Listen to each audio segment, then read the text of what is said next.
the beginning, there was a mistake. A fever, some kind of genetic upheaval. No one knows. Helen Keller became deaf and blind. An unwanted child, a drain on family resources, the cause of a broken home. She could have been all of these, but she was none of them. Because at a moment in her life, someone touched her human problem, and that made all the difference.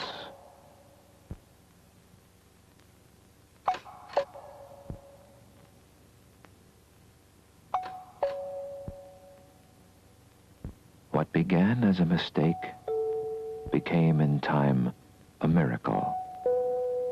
Helen Keller saw it clearly and reduced it to simple terms as only one who lived in darkness all her life could.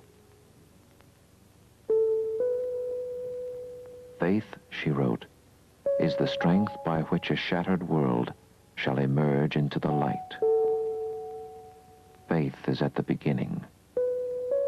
You have to start with faith. Faith.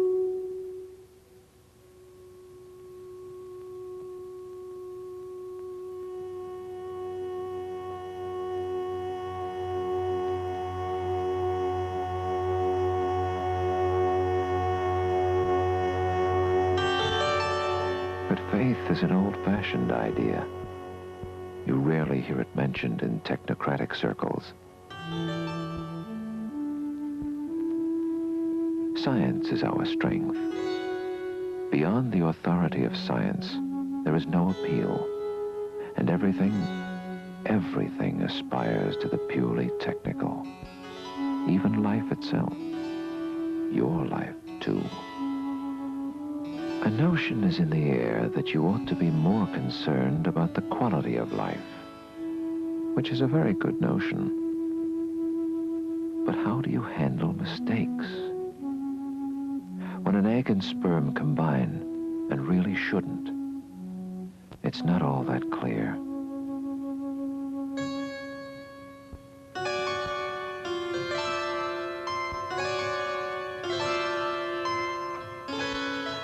The world groans under the weight of mistakes. It is sick of them. It wants solutions.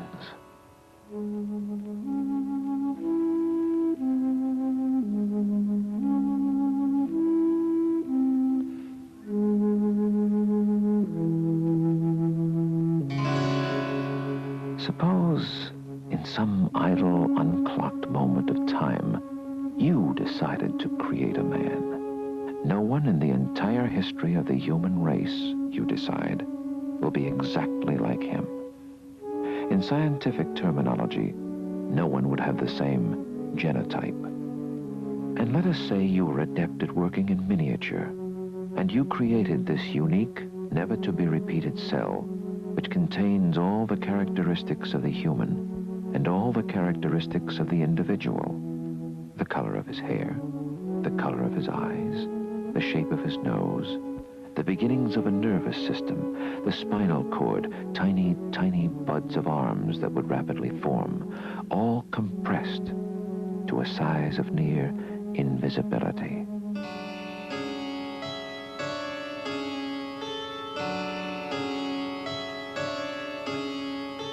By what yardstick would such a life be a mistake? Accept or reject, on what basis?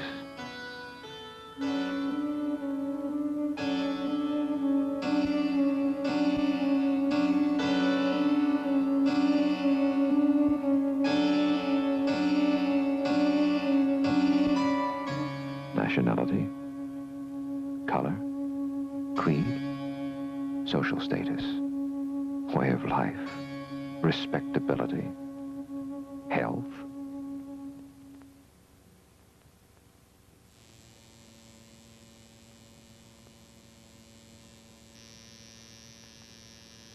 What yardstick? And when would it be a mistake? Here? 10 weeks?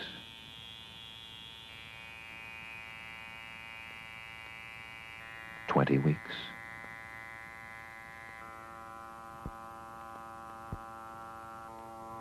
28 weeks.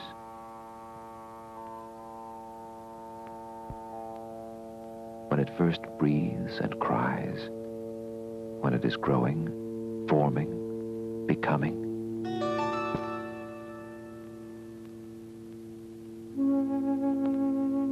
Or at the end of life, when it is rootless and alone again. If a human life is a mistake and can be ended at one end of the spectrum, why, if it's a mistake, can it be ended at the other end of the spectrum? Go back a few years and end it here.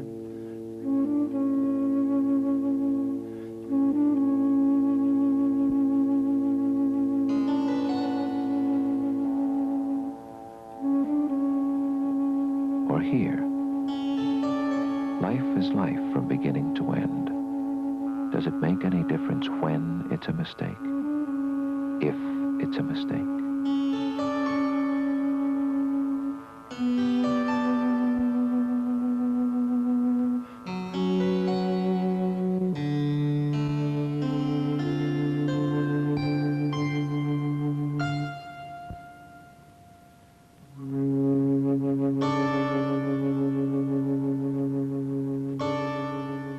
Try again.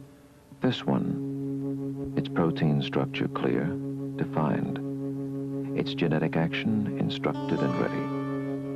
The whole staggering, complex process of ordering a single cell into an organization of 200 million cells, with a billion-fold increase in weight that can in time reason, think, love, all moving to one end.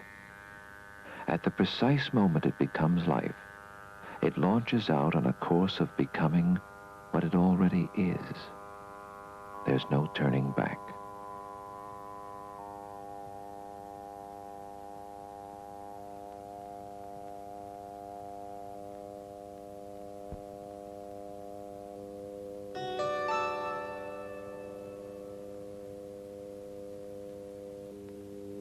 A mistake? By what yardstick? If life is a mistake here, it is also a mistake here.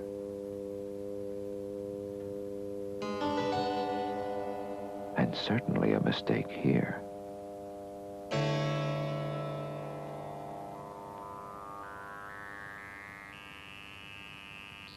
Then why are we only concerned with ending it here? Why not anywhere? Any time life is a mistake.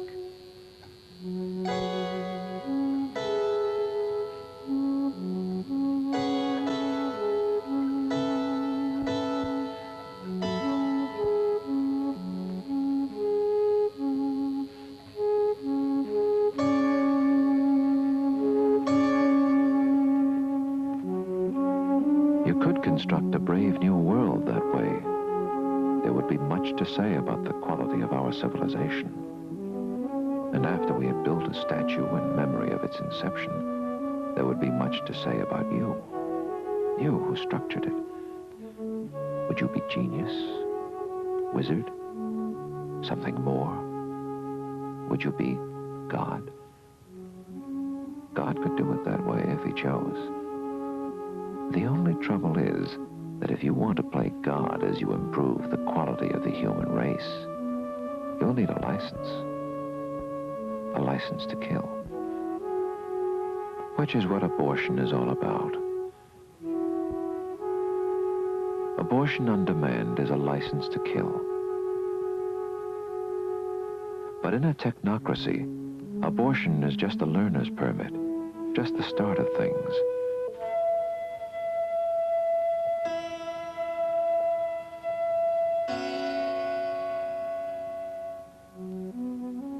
Mistakes you don't catch at 6 weeks, you catch at 6 years. Childhood euthanasia. Very logical when you think about it. Then on to second childhood euthanasia, or eliminative medicine, a new terminology you'll be hearing about. It simply means You withhold all medical and medicinal help from the aged.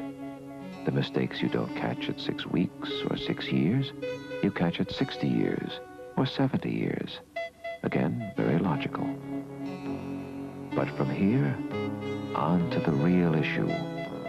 People, masses of people, masses of mistakes. In a technocracy, you start slowly, cautiously, but you eventually get to where you're going.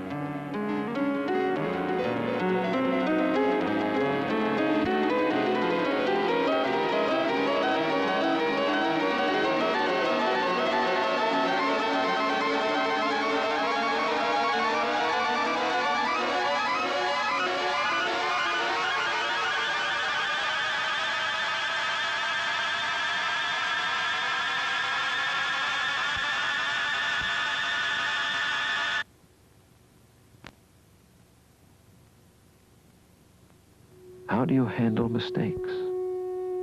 We can kill them. That's one way. But surely we're capable of something more creative. Despite whatever advantages we may acquire later on, we're all really nothing more than fellow fetuses traveling through space, occupying a moment of time. Is a human solution for a human problem too much to ask? Or have we as a civilization drifted too far to even consider the question anymore? Where are we going?